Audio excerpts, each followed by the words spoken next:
Sir Adani group తో కలిసి Google data centre ని ఏర్పాటు చేసింది మేమే అంటూ జగన్మోహన్ రెడ్డి చెప్తున్నారు.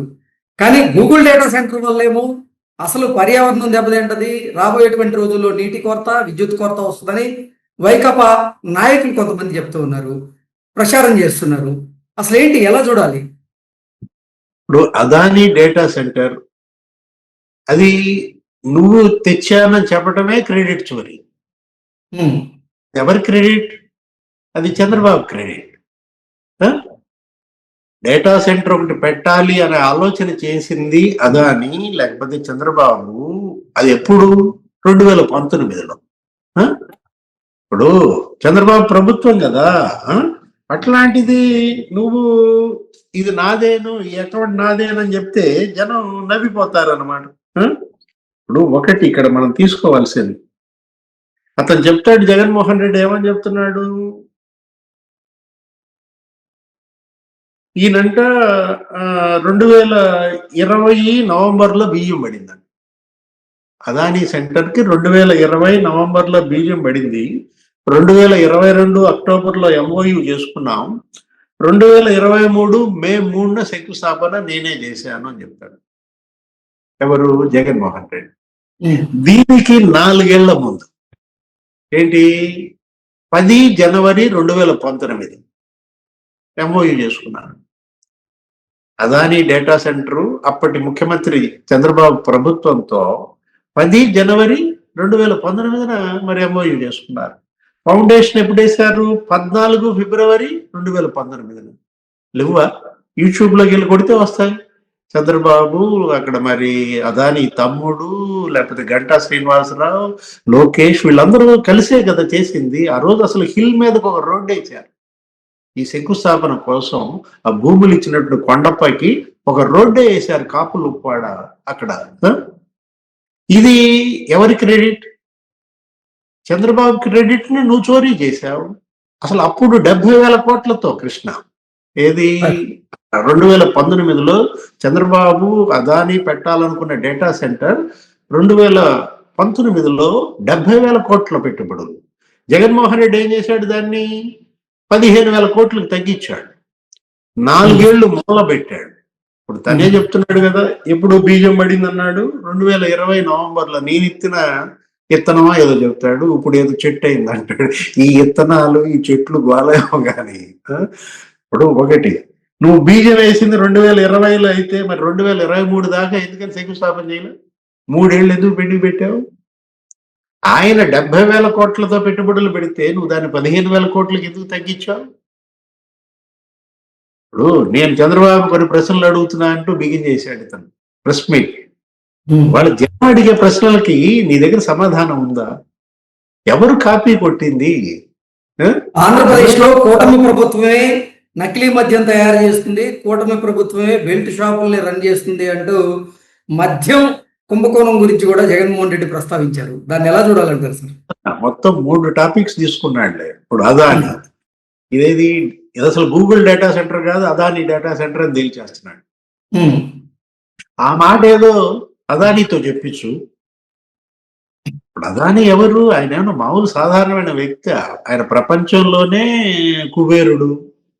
ముఖేష్ అంబానీ లేకపోతే గౌతమ్ అదాని ఇవాళ ఆసియాలోనే నంబర్ 2 స్థానంలో ఉన్నాడు కదా దేశంలోనే. అంత కుబేరుడు ఆయన ఈ డేటా సెంటర్ నాదే అని ప్రెస్ మీట్ పెట్టచ్చు కదా.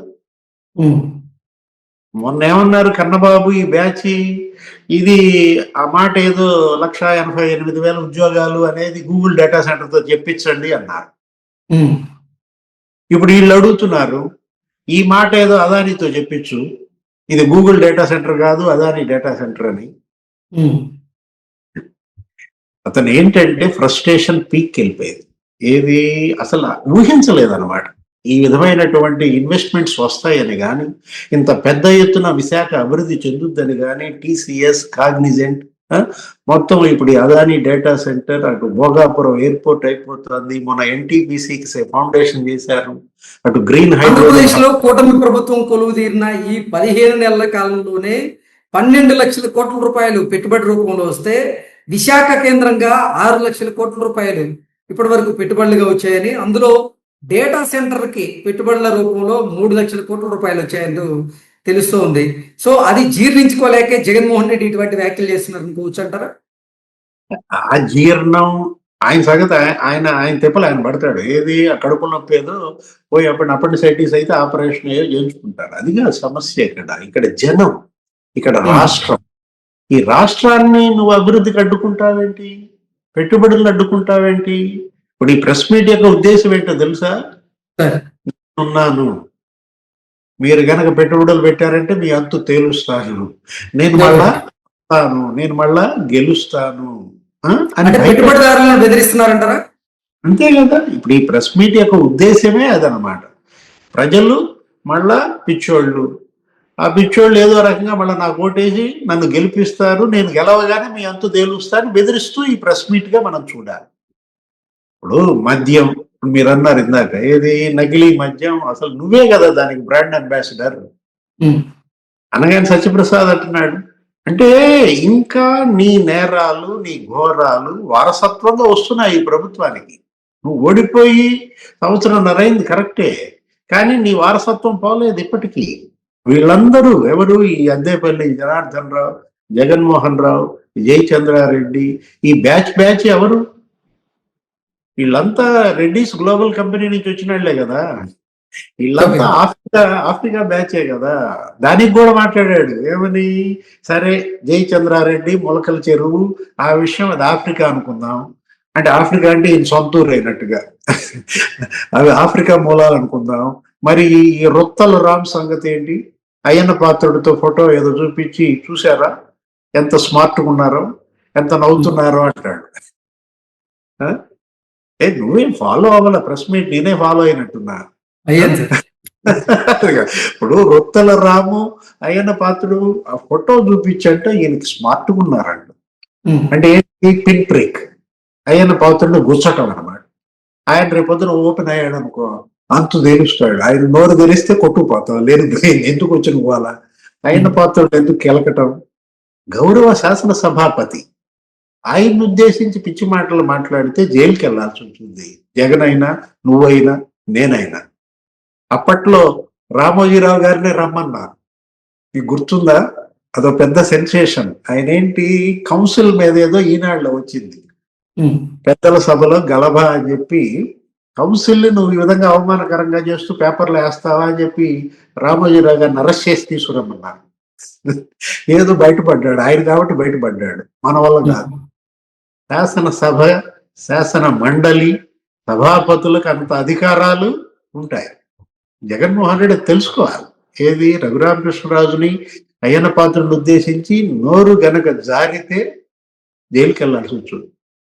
ఇక్కడ నకిలీ మద్యం విషయానికి వచ్చేసరికి ఎవరు ఏం చెప్తున్నారు?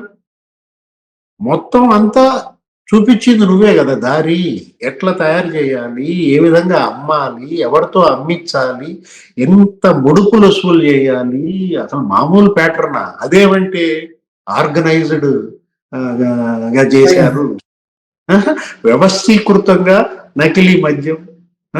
ఇవాళ కుటీర పరిశ్రమలుగా వచ్చిన మాట నిజమే, కాదని మనం అంటలేదు. ఏది? దీనికి పేటెంట్ ఎవరిది? ఈ ఫార్ములా కనుక్కుంది ఎవరు? ఈ ఫార్ములా ఎక్కడిది? Africa, Reddy's global company, Anil Reddy, Sunil Reddy. ఎవరు? నీ తమ్ముళ్ళు కాదా? వాళ్ళ దగ్గర శిక్షణ పొందిన వాళ్ళే ఈ బ్యాచ్ అంతా. మొలకల చెరువులో పెట్టినా, ఇబ్రహీంపట్నంలో పెట్టినా, లేకపోతే పాలకొల్లో, ఏలూరు, ఏదో లిస్ట్ అంతా చదివాడు. నర్సీపట్నం దగ్గర నుంచి మొత్తం ఇత్తనాలు ఇవి అన్నమాట, ఆయన చెప్పిన ఇత్తనాలు. అర్థమైందా?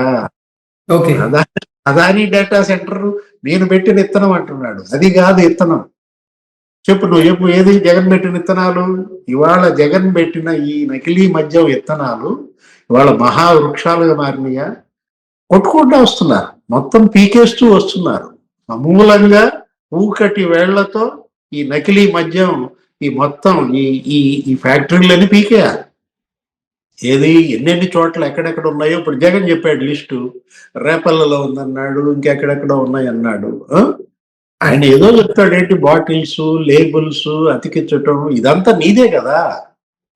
నువ్వు నేర్పిన విద్యయే నీరజాక్ష అనకూడదు మళ్ళీ ఇన్నేమనాలా, భారతాక్ష అనాలా? ఓకే. ఒకటి ఇక్కడ చూడాల్సింది చెందాల్సింది, మా వాళ్ళందరిని అరెస్ట్ చేశారు. అసలు ప్రెస్ మీట్ ఉద్దేశం ఏంటో తెలుసా? Target Rajasekhar, okay. Target CP. ఏది సిపి మీద పడ్డాడు. విజయవాడ కమిషనర్ ఆఫ్ పోలీస్ నీ పరిధిలో ఇబ్రహీంపట్నం అని ఎందుకు అంటున్నాడు? రాజశేఖర్ ఆ సిట్ కి ఆయన చైర్మన్, ఆయన వీళ్ళందరిని అరెస్ట్ చేస్తున్నారు. మామూలు చూసావా అసలు? సిపి పేరు ఎత్తుతుంటే అసలు ఆయన ఫీలింగ్స్ చూస్తుంటే రాజశేఖర్ మరి ఇంకా ఎప్పుడు ఎత్తుతాడో జగన్మోహన్ రెడ్డిని, ఎత్తడం మాత్రం ఖాయం. అందుకే పిలుస్తున్నాడా కాలింగ్ రాజశేఖర్, ఏదో రీకాల్ చేస్తా అని చెప్పి ఫోటోలు వేస్తున్నాడు. కాలింగ్ జగన్, రాజశేఖర్ కాలింగ్ జగన్మోహన్ రెడ్డిగా కనపడుతోంది. Okay sir, thank you so much. నమస్తే.